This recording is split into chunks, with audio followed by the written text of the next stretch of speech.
ultimately they learned that they stand at the very bottom of the hierarchy. They get pushed around by all the other bears.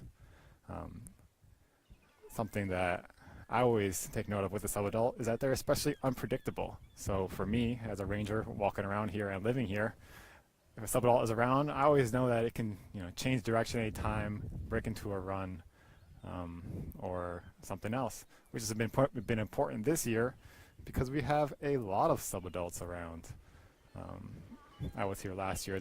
One scan, one ranger, one saw just 9 subadults here in the lower across the river. Closed a lot in July, which is sort of abnormal, or the amount that it was closed. If a bear comes within 50 yards of our floating bridge, maybe we can pan to the bridge.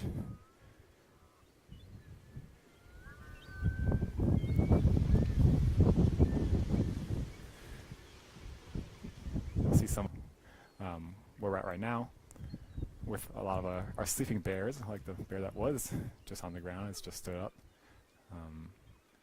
It's not as normal for July to close it for as many times as we did, but because of all our subadults running around, playing, sort of the ones who know this area, we did have to do that.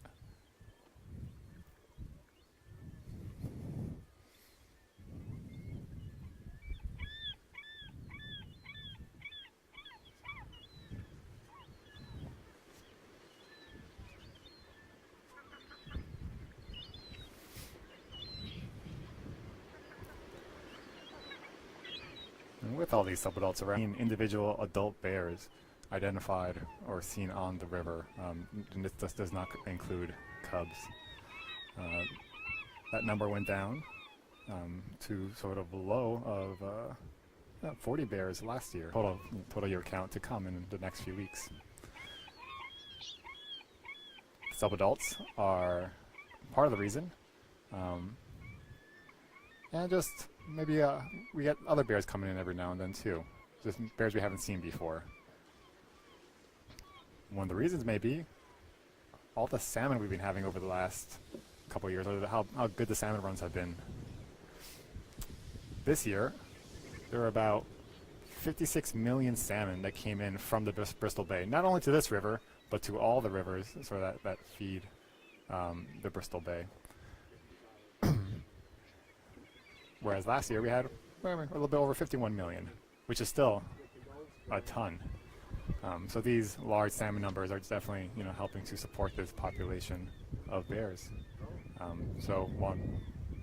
We've only had about 40 to 50 over the past few years, with a high of 100 about 6-7 years ago, or over 100.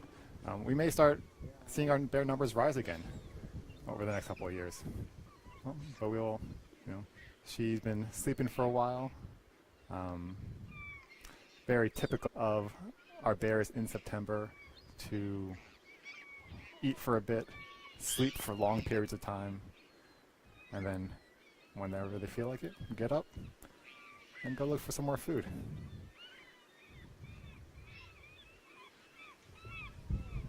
Something's got her attention, sort of digging a little bit. Sometimes they can dig because they smell something that's interesting, or she could be just digging herself another belly hole to lay down in. These belly holes or day beds in most places sort of signifies that bears are near, or bears have found a concentrated food source, have a reason to stay, and have a reason to sort of lay down for a while, or want a place to come back to. Which here is obvious. We know this. We have thousands and thousands of salmon coming up the Brooks River. I would say a safe estimate is over 400,000 coming up this year to the Brooks River. So we know there's a concentrated food source here, sort of what supports this bear population out here.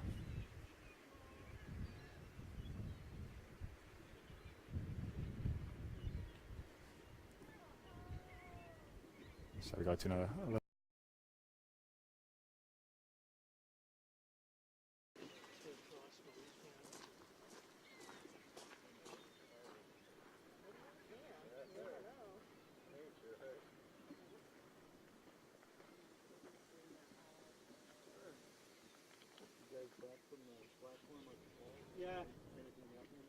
Yeah, lots of fighting, pig fighting.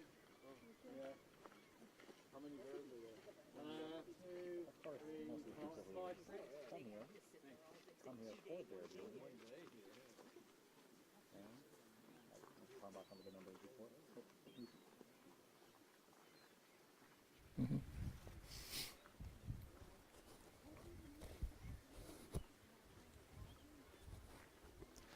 I got to take in some of the sounds.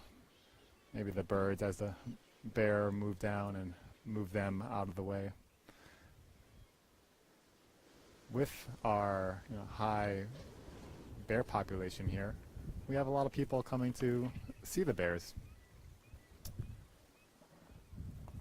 Last year, I think if we look at coming through, whereas this year we saw a few days with numbers like that, and one day of almost 500 people that we gave bear orientations to, meaning that the total number of visitors here at Brooks Camp